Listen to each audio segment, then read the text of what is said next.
সেদিন পাড়ার একটা গেট টুগেদারে গিয়েছিলাম। সেখানে সবাই টুকটাক আলাপ পরিচিতায় মত্ত।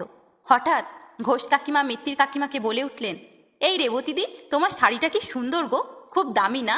এবার পুজোয় বুঝি দাদা কিনে দিয়েছেন? মিত্তির কাকিমা হেসে বললেন, না না, এটা তো বৌমা দিয়েছে এবার পুজোয়। আমি নিতেই চাইনি, ও জোর করে কিনে দিল। বৌমা? বৌমা এত দামি শাড়ি দিয়েছে? ঘোষ কাকিমার চোখ কপালে। হ্যাঁ, ওই দিয়েছে, বলল প্রমোশন হয়েছে, মাইনে বেড়েছে, তাই এবারও বেশি দামের কাপড়ই দেবে। আমায় একটা দিল, একই দেখতে নিজের মায়ের জন্যেও নিল। আমার বৌমা আজ তো পাগল, শুধু উল্টো পাল্টা খরচ করে। এই তো এই ঘড়িটাও ওই দিয়েছে, আমায় সাজাবে ও জোর করে, আমি সাজি না, তাই ওর খুব রাগ। এবার ফোঁস করে নিঃশ্বাস ফেললেন ঘোষ কাকিমা, মুখটা করুণ করে বললেন, তুমি ভাগ্য করে বউ পেয়েছো রেবতীদি। আর আমার বৌমা রাত দিন শুধু ছেলের কানে বিষ ঢালছে। জানো, পুজোয় একখানা দামি কাপড়ও ছেলেকে দিতে দেয় না। ঘোষ কাকিমার সুরে সুর মেলালেন শাসমল জেঠিও। হ্যাঁ ভাই রেবতী, তুমি সত্যিই ভাগ্যবতী, আমাদের মতো পোড়া কপাল নিয়ে আসনি। আর আমার বউ কি করলো ভাবো, ছেলেকে ভাগিয়ে নিয়ে আলাদা সংসার পাতল। ছি! আসলে কি জানেন তো, মামনি শুধু আমার গুণকীর্তনই করে গেল, নিজের কথা কিছুই বলল না। তাই বোধহয় আপনাদের সবটা বুঝতে একটু অসুবিধা হচ্ছে। হঠাৎ বলে উঠল পাপিয়া, মানে মিত্তির কাকিমার বৌমা। ঘোষ কাকিমা বাকিদের সাথে এবার চোখ চাওয়াচাই করছেন। আমি যখন বিয়ে হয়ে এসেছি এই বাড়িতে, তখন আমি ছিলাম উচ্চ মাধ্যমিক পাশ। আমার বাবা মায়ের এর চেয়ে বেশি পড়ানোর মতো ক্ষমতা ছিল না।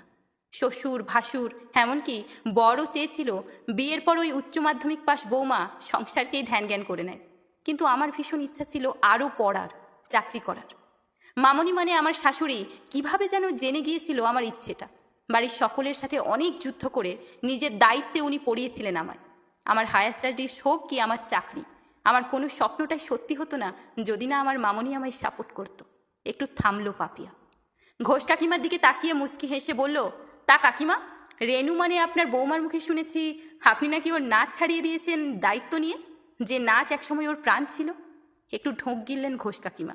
আমতা আমতা করে বললেন, হ্যাঁ মানে বাড়ির বউ নেচে বেড়াবে এটা কি ভালো দেখায়? আমাদের বাড়ির তো একটা মর্যাদা আছে, তাই। কিন্তু বিথি মানে আপনার মেয়ে তো নিয়মিত গানের রেওয়াজ করে। হাসতে হাসতেই বলল আবার পাপিয়া। হ্যাঁ, আমার মেয়ের গান যে প্রাণ, নির্বিকারভাবেই উত্তর দিলেন ঘোষ কাকিমা। জানেন জেঠিমা, সেদিন বাসে কাকলি মানে আপনার বৌমার সাথে দেখা হয়েছিল। বলছিল এই বাড়িতেই যখনও থাকতো আপনি নাকি নিয়মিত ওকে অফিস থেকে ফেরার পরেই নানা কথা শোনাতেন, এমনকি ওর পুরুষ কলিগদের নিয়েও নাকি। শাসমল জেঠির দিকে তাকিয়ে কথাগুলো বলতে বলতেই মাঝপথে থেমে গেল পাপিয়া। হ্যাঁ, ও খুব রাত করে ফিরতো, রোজই প্রায় 9টা বাজতো। বলতো নাকি অফিসে জরুরি কাজ থাকে। এমনকি ছেলেটাও বইয়ের ধামা ধরতো, বিরক্তি লাগে কিনা বলো? শাসমল জেঠি ঘোষ কাকিমার দিকে তাকালেন। আমি মিটমিট হাসছিলাম ওদের কথোপকথন শুনে, আর তখনই ভেবে নিয়েছিলাম এই লেখাটা লিখতেই হবে। আসলে আমাদের চারপাশে মিত্তির কাকিমার মতো মানুষ তো খুব কমই থাকেন।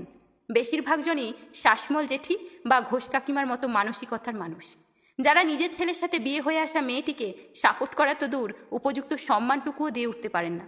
অথচ তারা আশা করেন পুত্রবধূ তাদের ভালোবাসবে, সম্মান করবে।